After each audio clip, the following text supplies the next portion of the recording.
In a quiet village nestled in the shadow of the great baobab tree, there lived a girl named Sifa.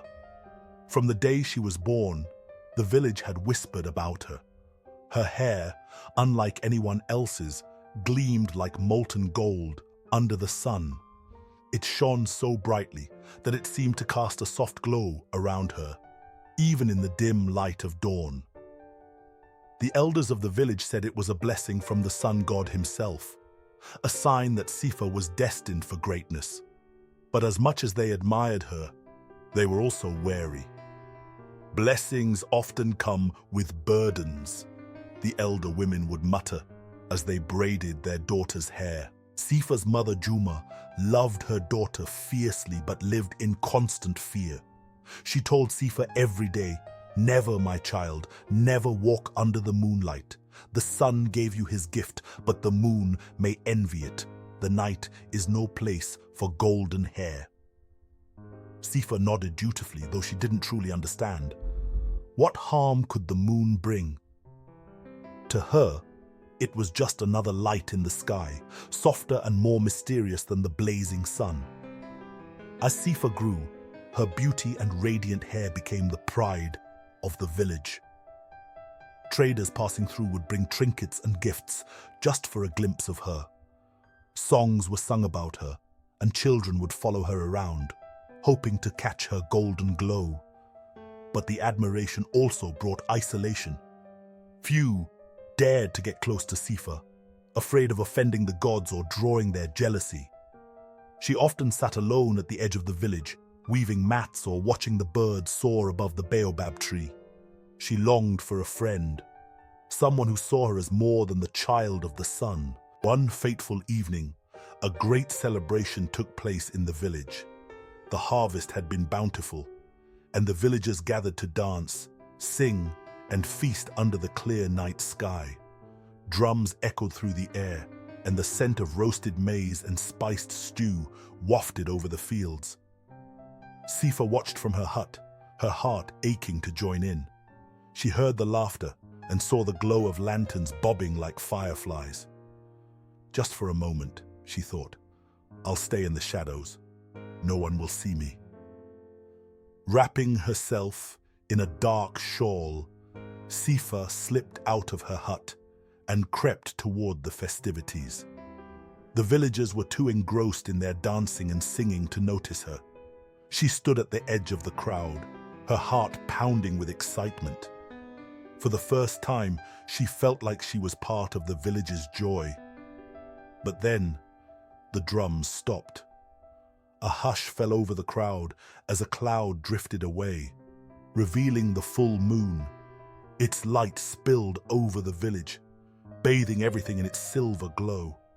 And there, at the edge of the gathering, Sifa's shawl slipped, and her golden hair caught the moonlight. Gasps filled the air. The villagers stared, their faces a mix of awe and fear.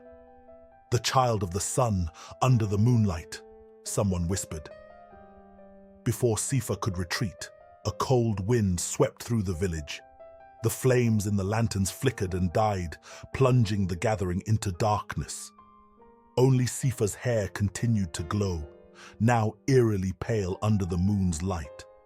The villagers began to murmur nervously, their voices blending into a low hum of unease. Suddenly, the voice of the village elder, Mama Nuru, cut through the noise. "This is not right," she said, stepping forward with her staff. Her wrinkled face was etched with worry. "The moon has seen her. We must act quickly." "What do you mean?" Sifa asked, her voice trembling. Mama Nuru's gaze softened, but her tone remained grave. "The moon is a jealous spirit, child. It covets what it cannot have. If we do not protect you, it will claim you for its own." Before Sifa could protest, the ground beneath her feet began to tremble.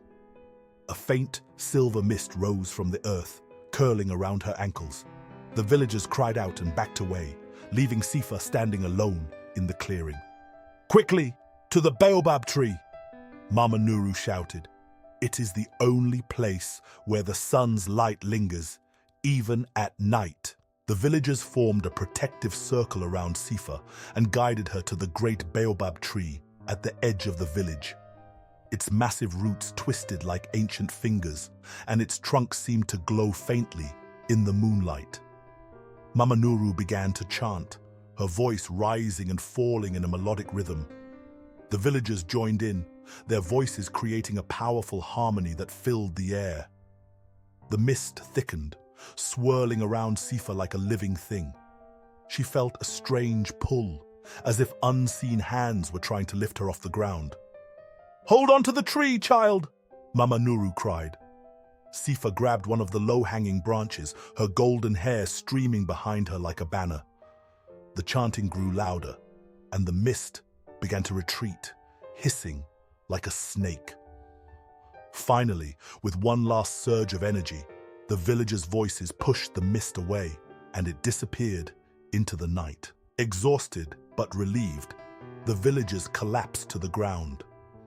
Mama Nuru approached Sifa, placing a hand on her shoulder. "You are safe now, my child, but you must never defy the sun's will again. Your light is not meant for the night." Sifa nodded, tears streaming down her face. She had felt the moon's pull, its cold and envious grasp, and she understood the danger now. From that night on, Sifa stayed away from the moonlight, heeding her mother's and Mama Nuru's warnings. The villagers, too, learned to respect the delicate balance of the world they lived in. They no longer treated Sifa as an untouchable being, but as a part of their community, someone to protect and cherish. And so, life returned to the village, with Sifa's golden hair shining only under the warm, protective light of the sun. The story of her encounter with the moon became a cautionary tale, passed down through generations, a reminder of the dangers of envy and the power of unity. And that, my friends, is the tale of Sifa, the girl with the golden hair, whose light belonged to the sun and whose heart belonged to her people.